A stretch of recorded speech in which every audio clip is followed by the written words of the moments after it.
राम राम। क्या बात, सामने से आवाज है क्योंकि पीछे जा नहीं रही आवाज। राम राम। राम राम। क्या बात। जय श्री कृष्ण। जय श्री कृष्ण। बढ़िया। मैं राहुल ठाकरे पीएमएफएमई स्कीम के रिगार्डिंग आपसे डिस्कस करूंगा। कुछ लोग परिचित है, कुछ लोग परिचित नहीं होंगे, इसलिए परिचय थोड़ा विस्तृत से देता हूं।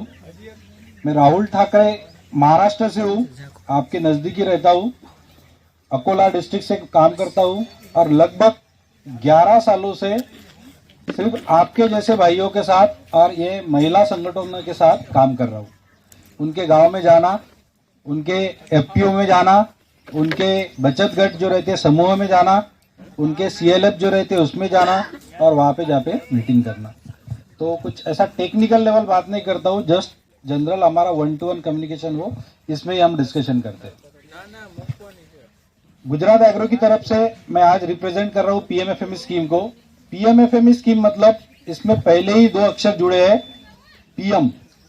पीएम को तो सब पहचानते होंगे, क्या नाम है? क्या बात है। तो नरेंद्र मोदी का ये फ्लैगशिप प्रोग्राम है जिसको हम बोल रहे हैं पीएमएफएमई। किसी को भी ये स्कीम का नाम लेने में दिक्कत जाती है, बहुत बार जाती है। अभी माधव भाई को भी ओडीओपी भी है ना। तो पीएमएफएमई, पीएम तो आपको सबको पता है, आगे सिर्फ एफएमई लगा है। एफएमई मतलब formalisation of micro food enterprises, है ना। यानी आपकी जो भी फसल निकलती है उसका फॉर्मलाइज करना है और उसका एक एंटरप्राइजेस लगाना है, सिंपल, ठीक है। That is the PMFME scheme. और इस स्कीम के अंदर हमारा जो एफपीओ का संगठन है, उस संगठन को कैसा ले जाना है, उस एफपीओ के जो बोर्ड ऑफ डायरेक्टर्स हो गए, जो खेडूत हो गए, जो शेयर होल्डर्स हो गए, जो स्टाफ होगा या नेचुरल कोई महिलाएं हमारी समूह लेके चल रही होगी या महिलाओं का कुछ संगठन होगा, इसको कैसा पीएमएफएमई में डाला जाए। ऐसा कल लास्ट क्वेश्चन था मेरे ख्याल से, यहाँ पर बैठे थे अभी तक, कहाँ पर के क्या पता, क्या नाम था उनका? उदय भाई। वो बोल रहे थे कि हमारे एफपीओ के मेंबर को पीएमएफएमई का क्या फायदा हो सकता है, ये थोड़ा बताइए। और उसमें तो हम स्पेशल कैटेगरी वाले हैं कि हम नेचुरल फार्मिंग में काम करते हैं, तो नेचुरल फार्मिंग के लोगों को पीएमएफएमई का क्या फायदा हो वो हमें जानना है। मैडम ने बताया कि एफपीओ क्या है, एफपीओ के साथ में हम क्या क्या कर सकते हैं और हमें क्या बेनिफिट लेना है। हम गवर्नमेंट से कुछ मैनेजमेंट कॉस्ट लेने के लिए एफपीओ जुड़ी है क्या? नहीं। हमारा पर्सनल एक एजेंडा है, हमारा एक गांव के प्रति, एक हमारे ब्लॉक के प्रति या हमारे डिस्ट्रिक्ट के प्रति एक एजेंडा है कि हमें कुछ तो ऐसा एक बिजनेस करना है जो बिजनेस से हमें कुछ हमारे फार्मर्स के लिए या हमारे लिए इनकम जनरेशन एक्टिविटी डेवलप हो। सबको लगता है कि एफपीओ में जुड़ने से हमें 2 पैसा कुछ तो मिले, हमारा एक अलग नाम हो, हम बड़े कंपनी में नहीं है लेकिन एक एफपीओ ऑर्गेनाइजेशन में जुड़े, तो ये ऑर्गेनाइजेशन का कुछ मोटिव हो, ये सभी की एक चाहत है। इसलिए हम इतने दूर से सवेरे 5 बजे निकल के आए होंगे, करेक्ट है। सब लोग कल से बोल रहे होंगे कि मुझे जाना है, 5 बजे निकलना है, 10 बजे वहां पे पहुंचना है, यानी कल से सबकी साइकिल शुरू हो गई। तो ये जो लोग यहाँ पे आए, जिनकी कुछ ना कुछ करने की चाहत है, वही लोग यहाँ पे आए, बरोबर है। तो ऐसे लोगों को हम क्या सपोर्ट कर सकते हैं, तो हमारे पास एक बड़ा सेक्टर आया है जिसका नाम पीएमएफएमई है। पीएमएफएमई में हम क्या कर सकते हैं, उसमें क्या क्या कंपोनेंट हो सकते हैं, वो हम विस्तृत रूप में देखेंगे। इसमें मेजर 5 कंपोनेंट पे काम किया जाता है। आवाज थोड़ा सा ब्रेक हो रहा है क्या? मुझे लगा है। ओके मैडम, मेजर काम करते हैं। 5 कंपोनेंट मतलब सबसे पहला इंडिविजुअल मतलब वैयक्तिक रूप से हम लाभ देते हैं। दूसरा, आप बोलोगे आप वैयक्तिक की बात कर रहे हैं और हम तो सब ग्रुप में आ गए, सब संगठन बना लिए, फिर तो ग्रुप एंटरप्राइजेज जो है उनके लिए भी हम सपोर्ट करते हैं। थर्ड, हमारा कॉमन इंफ्रास्ट्रक्चर जो होता है उसमें भी हम सपोर्ट करते हैं। फोर्थ, मार्केटिंग एंड ब्रांडिंग, उसमें भी हम सपोर्ट करते हैं। और महिला बहनों के लिए स्पेशल कैटेगरी के लिए है सीड कैपिटल, जिसमें हम बीज भांडवल बोलते हैं। उनको किसी प्रकार का लोन लेने की जरूरत नहीं है, किसी प्रकार का बैंक का फाइनेंस करने की जरूरत नहीं है, उनको हम छोटी सहायता करते हैं जिसको हम सीड कैपिटल कहते हैं, ठीक है। 5 जो भी हम बात कर रहे हैं उसमें से हमारे काम के कौन से हैं हम उसमें डिस्कस करेंगे, और ये साल में इमीडिएटली हम क्या कर सकते हैं उस पर हम फोकस करेंगे।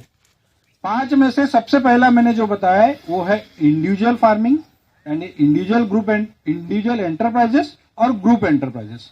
इंडिविजुअल एंटरप्राइजेस को आप समझिए कि वैयक्तिक रूप से हमें कुछ ना कुछ लाभ लेना है, बरोबर है। तो आप संगठन में जुड़े हो फिर भी आप वैयक्तिक रूप से लाभ ले सकते हो, तो लाभ किसका लेना है। अभी मैं जैसा कि देख रहा हूं कम से कम 15 एफपीओ आपके रजिस्टर्ड है ये एरिया में। वो 15 एफपीओ का डेटा यहाँ पर है, कोई ना कोई 2 से 3 लोग यहाँ पर आए हैं। हमारे एक भाई है जो फॉरेन में भी काम कर रहे हैं, आपका माल लेते हैं, उसको कुछ क्लीनिंग ग्रेडिंग करते होगे, प्रोसेसिंग करते होगे, ब्रांडिंग पैकिंग करके आपका ब्रांड वो वहां पर दे रहे हैं, यानी माल जा रहा है गुजरात से ही, ठीक है। तो ऐसे एफपीओ के बहुत से बिजनेसेस है, वो बिजनेस लेके ही हम आगे बढ़ते हैं। तो 15 एफपीओ के कुछ ना कुछ बिजनेस स्ट्रेटेजी डेफिनेशन में आई होगी। पर्टिकुलर नेचुरल फार्मिंग ये बिजनेस नहीं हो सकता है, ये तो एक नाम है कि हमें नेचुरल फार्मिंग करना है। नेचुरल फार्मिंग में हमें कौन सा कंपोनेंट करना है बिजनेस का, ये पर्टिकुलर एक एक एफपीओ का बिजनेस प्लान रेडी होना चाहिए, है ना। हमारा एफपीओ का नेचुरल फार्मिंग में हम किस में जा रहे हैं, नेचुरल फार्मिंग हमें कोरिएंडर में करना है, हमें ग्राउंडनट में करना है, हमें चने में करना है, हमें गेहूं में करना है, कि हमें सिर्फ नेचुरल फार्मिंग के प्रोडक्ट ही बेचना है। वो एक विजन क्लियर होना चाहिए। नेचुरल फार्मिंग भी करना है तो किस लिए करना है, एफपीओ करना है, नेचुरल फार्मिंग करना है, इतना नहीं, उसमें प्रॉपर क्या करना है। जैसा फॉर एग्जांपल आज घर से आप सोच के आए थे कि हमें जूनागढ़ में संजीवन फार्म में एफपीओ रिगार्डिंग सुनने और पीएमएफएम स्कीम सुनने के लिए जाना है, ये आपका पर्टिकुलर ऑब्जेक्ट था। वैसा ही एफपीओ रिगार्डिंग आप जब बोल रहे, सब लोग परिचय दे रहे थे कि मैं ये यहां से हूं, ये मेरा एफपीओ, तो उस एफपीओ की खासियत क्या है, वो किस लिए बनाया है, उसमें क्या करने वाले हो, ये एजेंडा सब एफपीओ के बोर्ड ऑफ डायरेक्टर का पहले क्लियर होना चाहिए, फिर जाके वो शेयर होल्डर का क्लियर होगा। जब तक बोर्ड ऑफ डायरेक्टर को ही पता नहीं कि हमें सिर्फ नेचुरल फार्मिंग ही करना है क्या, सर पीछे सोइए मत। अब मैं समझ सकता हूँ कि बहुत दूर से आए होंगे ना, हाँ ठीक है, या ऐसा होता है मेडिटेशन करके सुनते हैं, है ना, ऐसा भी हो सकता है, मेरा मिसअंडरस्टैंडिंग हो सकता है, ठीक है।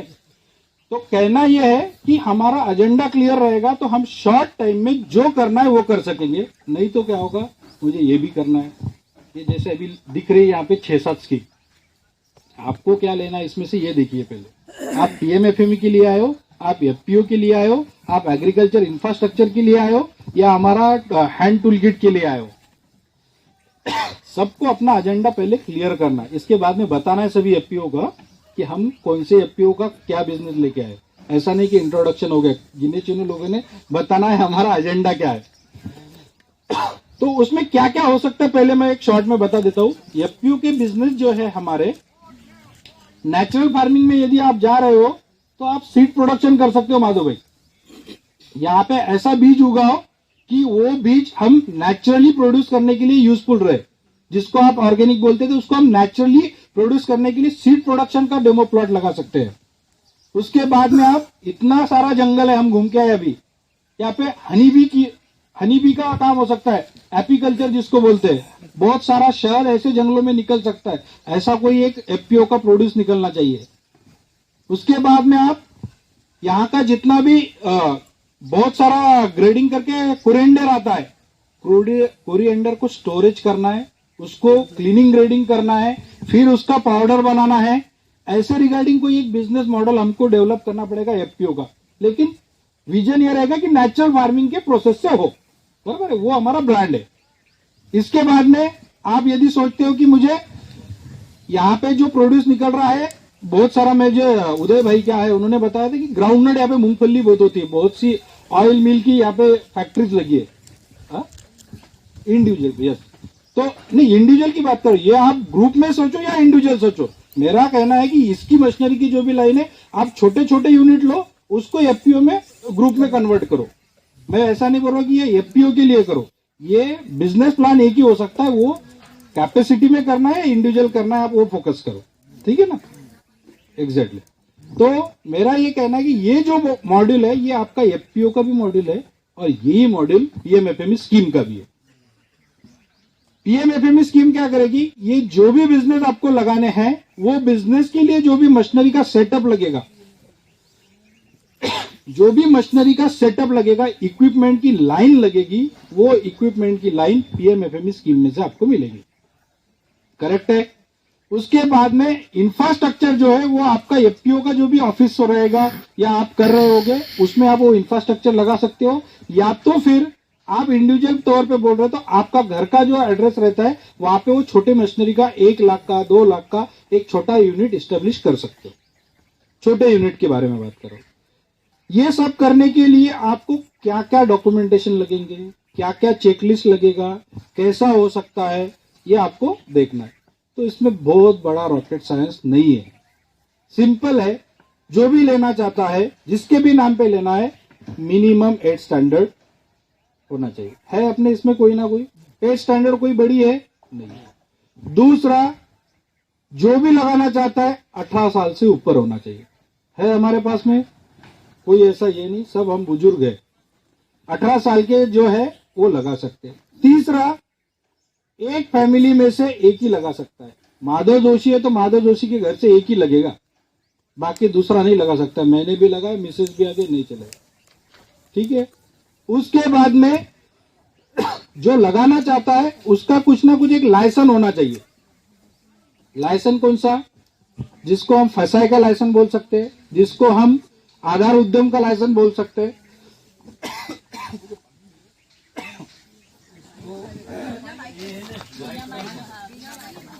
माइक्रोफोन को लाइसेंस चाहिए, आवाज आ रहा है ना? लाइसेंस 3 प्रकार के हमें बेसिक चाहिए। एक तो फसाई का लाइसेंस चाहिए, एक तो आधार उद्यम का लाइसेंस चाहिए, नहीं तो हमारे पास पैन कार्ड। तीनों चीज है। पैन कार्ड मतलब खुद का नहीं, पैन कार्ड जो फर्म से आप कर रहे हो, जो एसएचजी के नाम से कर रहे हो, जो भी आपका एंटरप्राइजेस शॉप का नाम होगा वो शॉप का चाहिए। ऐसे 3 लाइसेंस आपके पास चाहिए।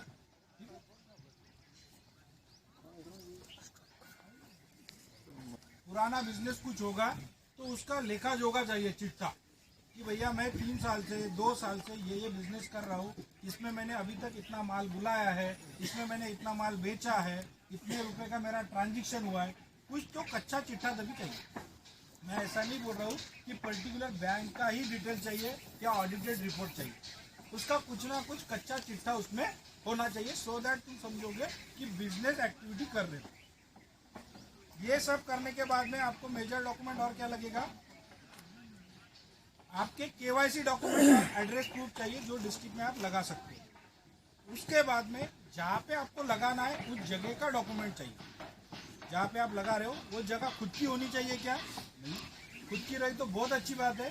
दूसरा, आप रेंट पे लिए हो तो भी बड़ी अच्छी बात है। तीसरा, अभी आपका डिसाइड नहीं हुआ होगा तो वहाँ पे एक प्रॉपर आपको लीज एग्रीमेंट करवाना पड़ेगा। ये सिंपल चीजें हैं। उसके बाद में केवाईसी के साथ में उसका एक ईमेल आईडी कंपलसरी चाहिए, ये बेसिक है, कोई भी होगा उसके नाम का एक ईमेल आईडी बनाना चाहिए। ये सब चीजें होने के बाद में उसका एक पोर्टल पे लॉगिन करना पड़ता है, और वो लॉगिन प्रोसेस होने के लिए एक पोर्टल दिया है जिसका नाम है पीएमएफएमई। नाम डालोगे गूगल पे, एक वेब पेज ओपन हो जाएगा।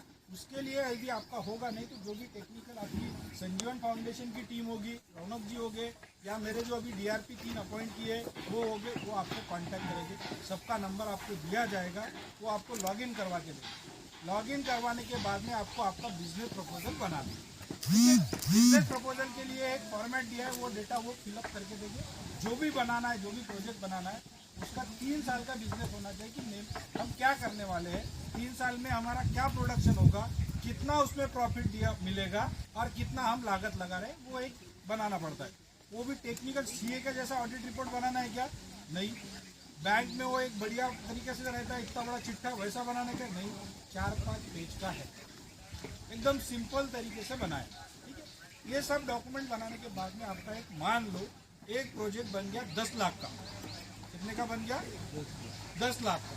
10 लाख के प्रोजेक्ट में आपको गवर्नमेंट क्या सपोर्ट करेगी, गुजरात एग्रो की तरफ से क्या मिलेगा, आपको कितना लागत लगाना पड़ेगा, और बैंक का कितना कर्जा लेना पड़ेगा। 3 चीजें। ठीक है।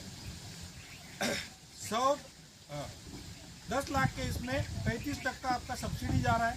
35% सब्सिडी मतलब 3.5 लाख रुपए आपको गुजरात एग्रो की तरफ से मिलेगा।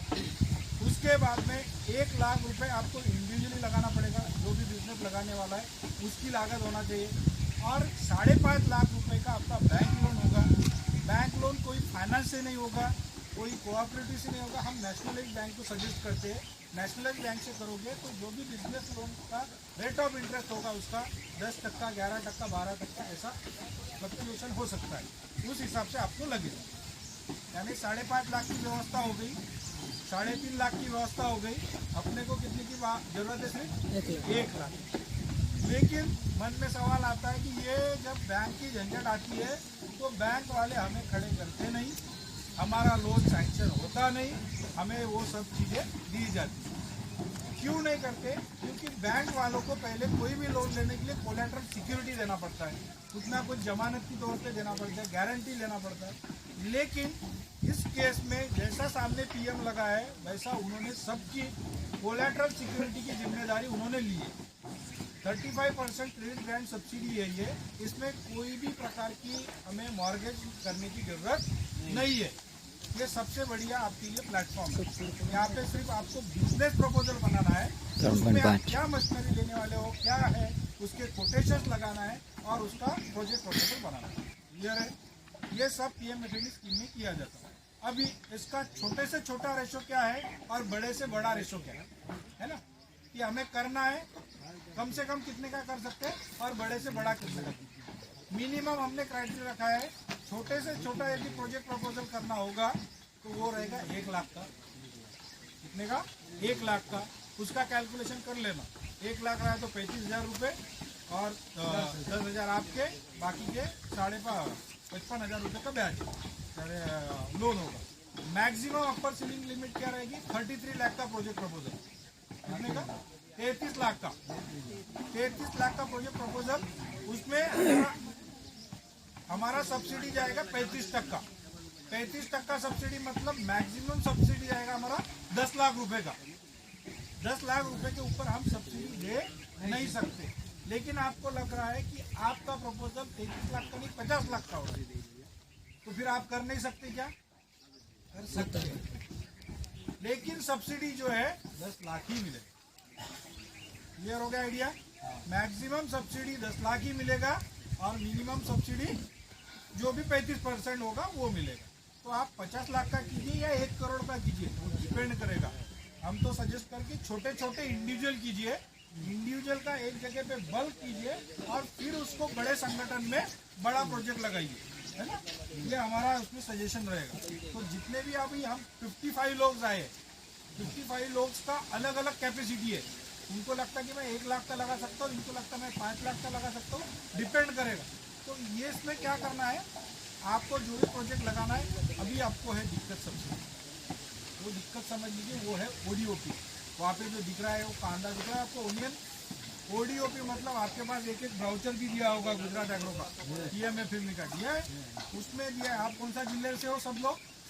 कोई जूनागढ़ से है, कोई भावनगर से है, कोई गिर सोमनाथ से, तो अपने अपने जिले का खासियत दिया है। अभी मैं जूनागढ़ में हूँ तो जूनागढ़ की खासियत बता रहा हूँ। क्या है यहाँ का खासियत?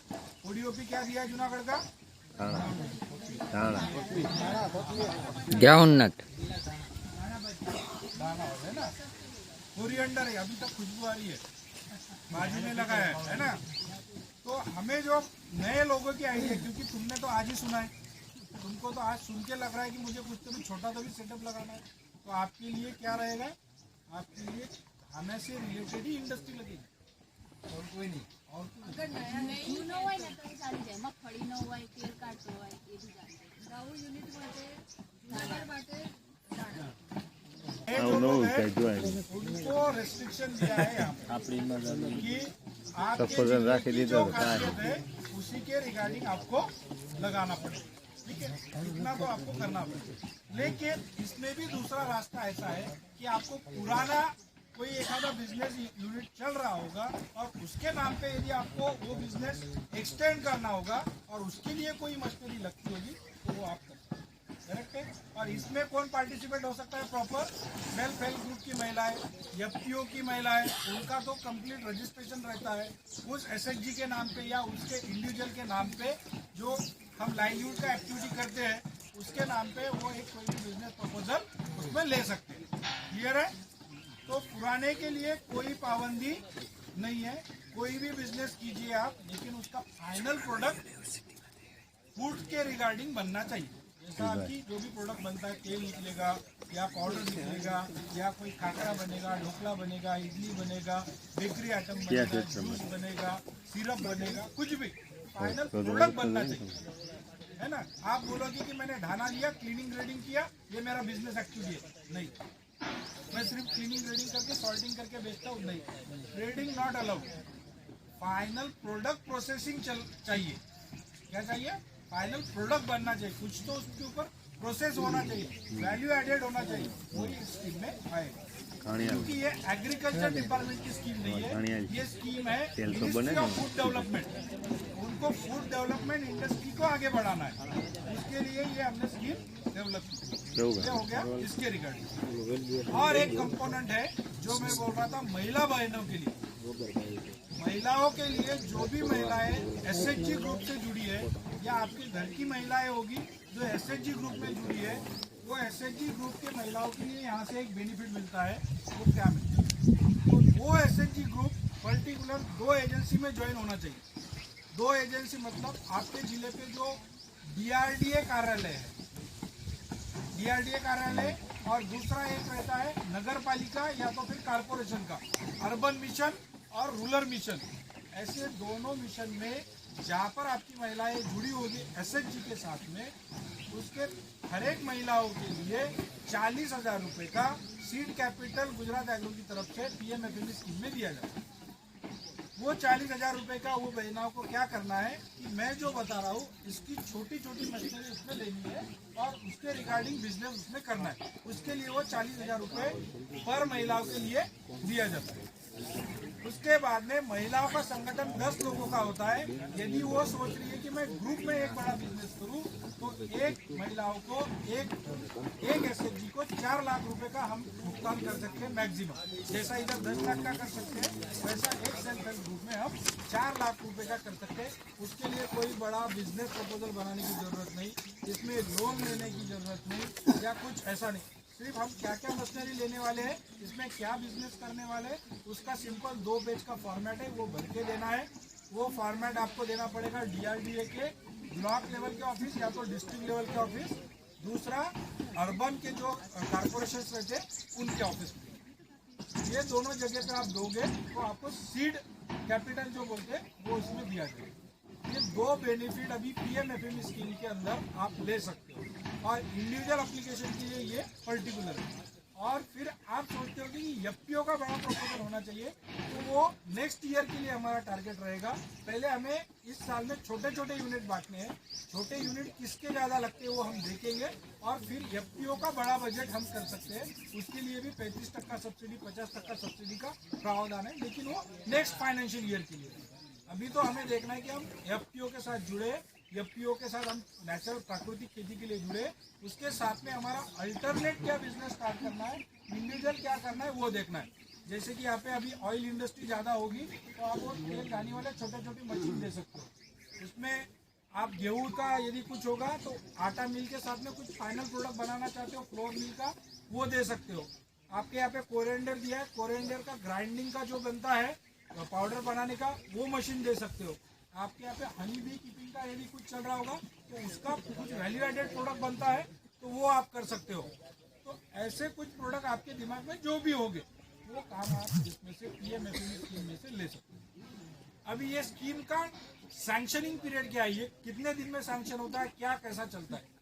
इसमें सबसे पहले अच्छी बात है कि इसमें कहीं पे भी ऑफलाइन ऐसा अर्जी लेके जाना नहीं, कोई साहब को जाके ऐसा बोलना नहीं पड़ता है कि भाई मेरी फाइल करवाओ, कि कोई दूसरे ऊपर वाले साहब को मिलना नहीं पड़ता। जो भी दिखता है ऑनलाइन डैशबोर्ड पे दिखता है, कोई भी कभी भी कैसे भी वक्त में चेक कर सकता है।